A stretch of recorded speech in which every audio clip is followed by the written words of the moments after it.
Hello, Hello. sa pangalan po ng dakilang Panginoong Jesucristo, isang mapagpalang hapon sa bawat isa. Nandito po tayo sa pagpapatuloy ng gawain na kung saan meron tayong mga aralin o sitas na pinaghahati-hatihan sa oras na ito upang ito'y maging gabay sa ating pang-araw-araw na pamumuhay. Ang una pong aralin ayon sa Ebanghelyo ni Apostol San Mateo sa Kapitulo 21, versikulo 33 hanggang 45. Ano ang sabi? Pakinggan ninyo ang isa pang talinhaga. May isang tao na puno ng sambahayan na nagtanim ng isang ubasan at pinakuran niya ng mga buhay na punong kahoy sa palibot at humukay roon ng isang isaan ng ubas at nagtayo ng isang bantayan at pinagkatiwala yaon sa mga magsasaka at napasa ibang lupain. Dito po sa unang bersikulo, kinakailangan dito ang lawak ng pag-unawa ng bawat isang bumabasa nito. Kasi po, idinaan ito ng ating dakilang Panginoon sa pamamagitan ng isang talinhaga. Sa makatuwid, ito ay isang katotohanan na walang iba ang tinatawag na puno ng sambahayan. Walang iba ang Diyos. Ang tinatawag na ubasan, walang iba itong sanlibutan. At yung kanyang binakuran sa makatuwid bagay ng mga buhay na hayop sa palibot, yung pisaan ng ubas, ito yung bayang Israel. At nagtayo ng mga bantayan, ng isang bantayan. Sa makatuwid bagay, ito yung binigyan niya ng pagkakataon na magbantay o pangalagaan ang itinatag ng Diyos. Sinugo niya ang mga propeta, tinatawag ng tagakita, at mga iba pa na mga hari upang mamuno sa bansang Israel. Ngayon, itong mga magsasaka, ito ngayon yung mga taong iningatan ng Diyos mula pa noong panahon ni Adam hanggang sa panahon ng ating dakilang Panginoon. Ngayon po, kung mapapansin natin, nang malapit na ang panahon ng pamumunga, ay sinugo ang kanyang mga alipin sa mga magsasaka upang tanggapin ang kanyang bunga. Ngayon, dahil po sa panahon na malapit nang dumating ang ating dakilang Panginoon, nagsugo siya ng magiging 100 para ihanda yung mga magsasaka sa pamamagitan ng alipin ng puno ng sambahayan na walang iba yung mga propetang isinugo niya para mangaral ng pagsisisi ng salita ng Diyos. Nang sa ganon, sila po ay maturuan at mabuhay ayon sa kalooban ng Diyos. Sinugo si Moises, si Joshua, at marami pang malalaking mga propeta. Kasama na yung mga maliliit na propeta. Pero anong ginawa nila? At pinaghawakan ng mga magsasaka ang kanyang mga alipin at hinampas nila ang isa at ang isa'y pinatay at ang isa'y binato. Yan po ang ginawa ng mga tao sa bayan ng Diyos sa kanyang mga sinugo na walang iba, lahat ng propeta na nangaral sa kanila ng salita ng Diyos, ang ginawa po nila, nilalapastangan nila at pinapatay pa. Makatwiran ngayon sa harapan ng Diyos na kung kailan nais na sana ng Diyos ihanda ang mga tao para sa pagbalik ng ating dakilang Panginoon. Naging matigas po ang kanilang puso. Ayaw tanggapin ang aral o salita ng Diyos at nagawa pa nilang patayin yung sinugo ng Diyos sa makatuwid bagay yung mga propeta. Anong ginawa ng Diyos? Muling sinugo niya ang ibang mga liping at mahigit pa sa mga nauna. Ibig sabihin mas marami pa. At ginawa rin sa kanilang gayon ding paraan. Datapat pagkatapos ay sinugo niya sa kanilang kanyang anak na lalaki na nagsasabi, igagalang nila ang aking anak. Ngayon po, kung mapapansin natin, ang senaryo, sa lahat ng mga alipin na sinugo ng Diyos para magbalik loob ang tao sa Diyos, ang ginawa po iisa lang. Pinahirapan, pinatay, at kung ano-ano pang paglapastangan para kontrolin ang pangangaral ng salita ng Diyos. Ngayon, ang naisip ng Ama, subukin ang kanyang nag-iisang anak sa makatuwid bagay ang ating dakilang Panginoong Jesucristo. Pero anong ginawa nila? Ilang tao lang na pinapatubayan ng Espiritu Santo ang nakakakita sa makatuwid bagay yung isang lalaki na hindi mamamatay kung hindi niya makikita ang pagliligtas ng Diyos. At ganun din yung isang babae na pumalong sa ating dakilang Panginoon sapagkat nakita niya ang pagliligtas ngayon ng Diyos. Ngayon, pagpanganak pa lang sa ating dakilang Panginoon, gunitain natin, bago pa man siya ipanganak, hanggang sa panahon na dumating ang kabuhanan ni Maria, walang puwang para ipanganak ang Mesiyas.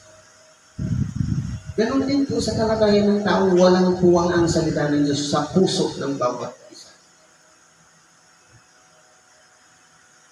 Nagpakita pa ng tanda sa mga mago, pero sa halip na maganda sana ang intensyon magpaalam sa hari, pero anong ginawa? Mula 2 taon na edad, lahat pinatay. Para masiguro yung Mesiyas na inihula ay hindi mabubuhay. Pero dahil sa kalooban ng Diyos, siya'y itinakas sa pamamagitan ni Jose na kanyang ama sa lugar ng Ehipto. Kaya nakaligtasan natin dakilang Panginoon. Imagine, panganganak pa lang niya, meron ng intention sa kanyang hindi maganda sa buhay niya. Ngayon, kung mapapansin natin,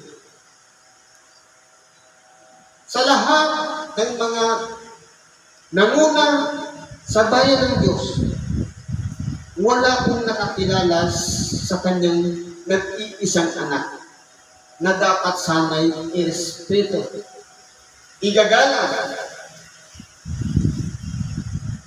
Ang ginawa nila, datapwat ng makikita ng mga magsasaka ang anak ay nag-usapan sila, ito ang tagapagmana. Ali kayo, sa ating patayin, kunin natin ang kanyang mana. Ngayon, kung mapapansin natin, nang makita ng mga matatanda ng bayan, ganon din ng mga iskribas at mga parisiyo ang ating dakilang Panginoon.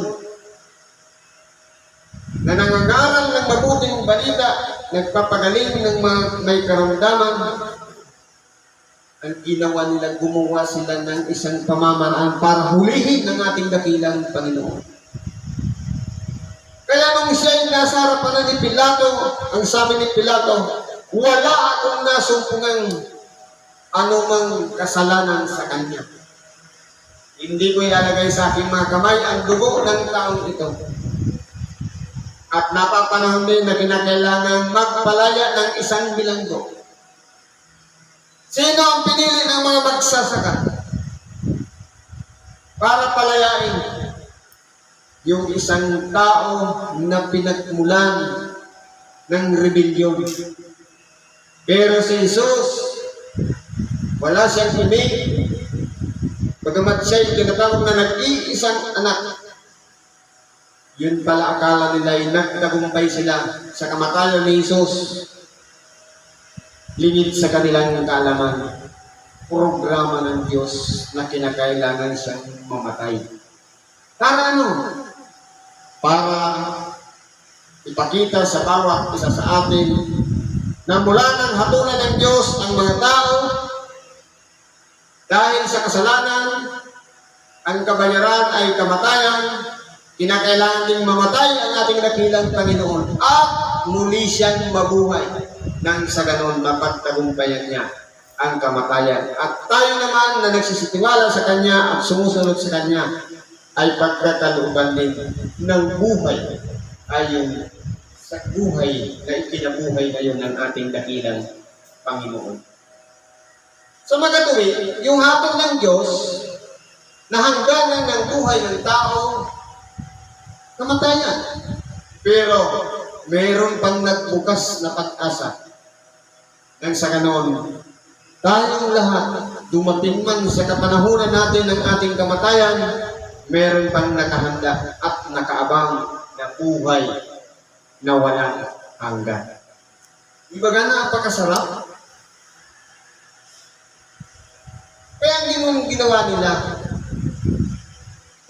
mapamaraan si Satanas.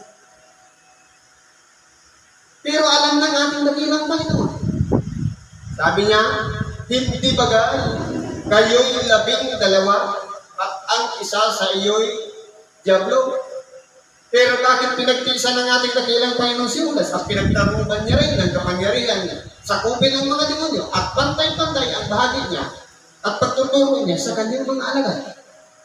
Sapagkat mayroong papel si Judas sa buhay ng ating dakilang Panginoon Jesus. Kasi ang mga tao noon, mga lalaki, magkakamukha lang. Ang tanging nakakilala lang sa ating dakilang Panginoon, yung malapit sa Kanya, sa makatuwid, yung pinagkakatiwalaan niyang may tangan-tangan ng salapi, si Judas Iscariote, na siyang humalik sa ating dakilang Panginoon at ipinagbili ang ating dakilang Panginoon sa halagang 30 pirasong pilak. Kaya ang nangyari, nahuli ngayon ang ating dakilang Panginoon. Akala nila nagtagumpay na sila sa kanilang ginawang pamamaraan para partangan ng nag-iisang tagapagmana sa makatuwid ang ating dakilang Panginoon.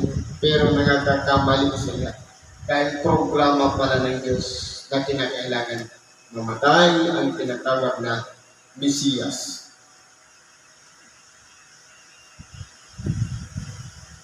Sabi dito, siya ay nawakil na at tinaboy siya sa ubasan at pinatay siya. Ito, ang ubasan, itong Jerusalem. Bayan ng Diyos na kanyang pinili, andun yung pisa ng ubas, pero sa halip na isakripisyo ng ating dakilang Panginoon ang kanyang buhay sa loob ng Jerusalem, siya'y dinalang bitbit ng mga kawal, pasan-pasan ng krus, papunta sa bundok ng Golgotha. Ito ang tanong, pagdating nga ng Panginoon ng ubasan, ano kaya ang gagawin sa mga magsasakang yaon? Ano kaya ang magiging hatol doon sa mga matatanda ng bayan? Doon sa mga eskribas, doon sa mga parasiyo, doon sa mga Levita o mga saserdote na nagbigay patutuo pa sa kanila nung mamatay ang ating dakilang Panginoon na hapat ang tabing ng templo mula taas hanggang baba. At ganun din, ano kaya ang magiging kalagayan ng mga hari ng Huda? Si Anas, si Caiphas, mga saserdote, si Herodes na isang hari, at ganun din ang gobernador na may hawak noon, si Pilato. Ano kaya ang magiging hatol sa kanila? Sapagkat dahil sa kanilang pagkapasya, ang ating dakilang Panginoon ay namatay sa oras na ito. Sinabi niya sa kaniya, pupuksain walang awa ang mga tampalasang yaon at ibibigay ang upasan sa mga ibang magsasaka na sa kanya ay magbibigay ng bunga sa kanilang kapanahunan. Sa makatuwid, kung mapapansin natin, ano kaya ang kalagayan ngayon ng bayan ng Diyos? Na iningatan niya mula sa paglikha ng sanlibutan, mula kay Adam yung salit-salit lahi hanggang kay Noe, kay Abraham, hanggang kay Jose, na siyang naging foster father ng ating dakilang Panginoon. Ano kaya ang magiging saysay ng buhay? Maraming mga hari ang nagsilutan para lamang pangunahan ang bayang Israel. Ano kaya ang magiging hatol sa kanila sa huling panahon? Kung maalala natin, magulo na ngayon. Kabilaan ang awayan. Dahil sa hatian ng lupain. At ganun din ang nagliliparan ngayon ng mga misay na kung saan dahil sa hindi pagkakasundo ang nangyayari po, sila mismo ay nag-aaway-away. Ganun ang sabi ng Diyos.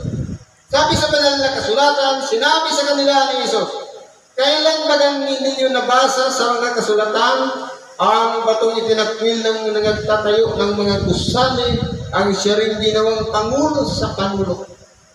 Ito po, ang ating dakilang Panginoon, hindi naging priority para sa kanila. Siya ay itinakwil, dinala sa labas ng ubasan sa makatuwid bagay sa bayan ng Diyos. Pero dahil sa kalooban ng Diyos at meron siyang tungkulin na walang iba tubusin ang sangkatauhan sa kanilang mga kasalanan, siya po ang naging patos sa panulong o tinatawag na cornerstone. Naging isang pundasyon na doon natin ipinapatong ang tibay ng ating pananampalataya sa pamamagitan ng patungyaon na pinakapundasyon ang ating dakilang Panginoon. Ito'y mula sa Panginoon at ito'y nagilagilalas sa harap ng ating mga mata. Kaya nga, sinasabi ko sa inyo, aalisin sa inyo ang kaharian ng Diyos at ibibigay sa isang bansang nagkakabunga. Sa makatuwid, pinatulan ngayon ng Diyos ang bayang Israel sapagkat nung umakyat ng ating dakilang Panginoon, naputol na rin lahat ng kaugnayan nila sa Diyos. Nawala na yung pagsusunog ng mga buhay na hayop, ng kamangyan, at ganoon din yung samba. Sa makatuwid, itinatag ng Diyos sa isang bansang nagkakabunga. Palaisipan para sa atin kung saan kayang bansa na mas kilala ang pangalan ng ating dakilang Panginoon. At marami ang tagapangaral na nagsipaglutan na nagpatuloy ng ministeryo ng Ebanghelyo na mangaral sa buong sanlibutan. Kaya kung mapapansin po natin, kung mahilig tayong mag-research, magpahalang tayo o isa tayo sa pinakamapalad dahil tayo po'y isinilang sa isang bansa na kung saan busog na busog tayo sa pangangaral ng salita ng Diyos. Sa makatuwid, itong bansang Pilipinas, napakaraming mga ngaral, napakaraming mga isang parte o resulta ng pagpapagal ng mga alagad ng ating dakilang Panginoon. At tayo na po yung naging bunga at lumalabas pa ng bansa para ipangaral ang salita ng Diyos. Kaya po ang tao wala nang may dadahilan na hindi ko narinig ang salita ng Diyos. Sapagkat iba-ibang pamamaraan ang ginagawa ng Diyos para ihatid ang salita ng Diyos makarating lang sa pandinig ng bawat tao. Una, merong mga simbahan. Nung nauso ang online, sa simbahan pa lang may mga gathering yan. May visitation pa. Magpapakilala mo yan sa Diyos. At nung nag-spread o naglumawak ang sakot ng Ebanghelyo at ngayon, via online, hindi man natin, kumbaga, sa kalooban natin, ayaw natin, pero pwede natin gawin mangaral ng simple. Araw-araw ka lang mag-post na entry ng isang verse. Pangangaral na po yun. Kukuha tayo nga, ito, yan, yung mga nakapaskil na yan, ilalagay natin isang message doon sa isang pang-daily natin na ilalagay natin sa FB. TikTok. Napakarami ng mga magagaling na tagapangaral.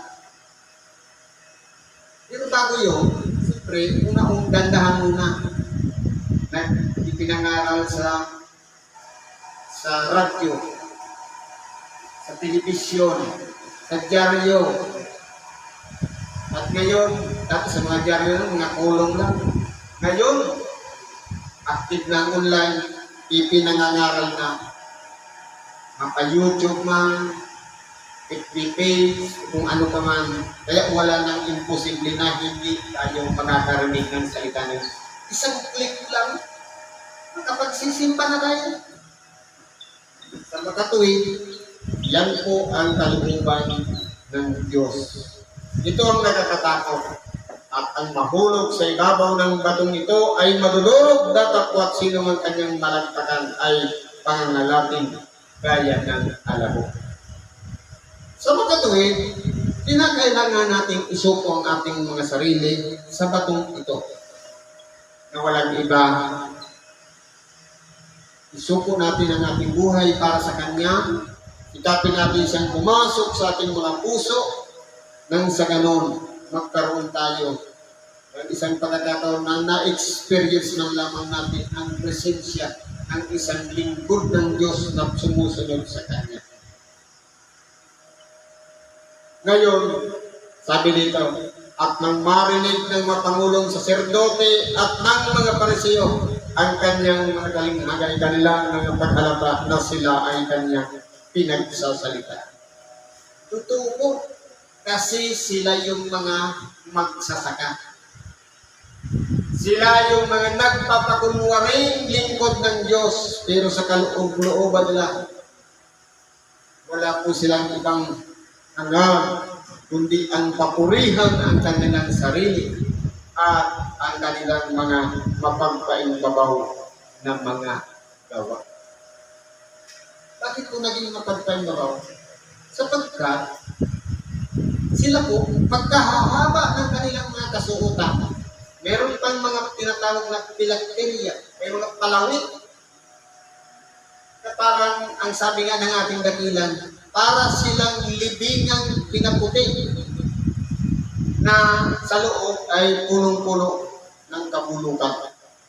Ganyan po ang mga iskribas at mga pariseo, pati mga pangulong saserdote. Imagine, pare na mismo, tinatamaan ng pangangaral o sa pamamagitan ng talinhaga ng ating dakilan. Ibig sabihin, kaya sila nasasaktan dahil sila po yung mga magsasakang pinagkatiwalaan.